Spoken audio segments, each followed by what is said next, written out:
Begini nasib menantu Nia Daniati, pasti punya argumen.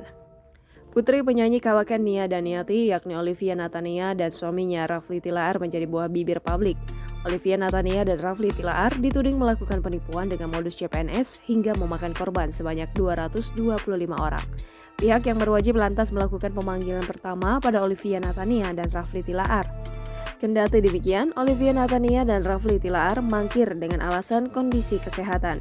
Nasib Rafli Tilaar yang bekerja di Direktorat Jenderal Permasyarakatan langsung dipertanyakan.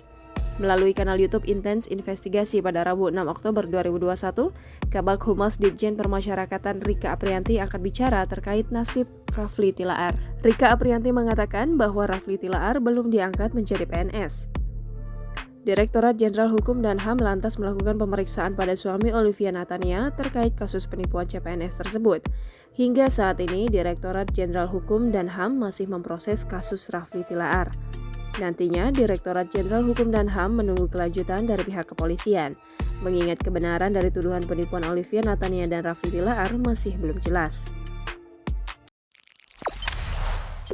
Jangan lupa subscribe, share, komen, dan like ya.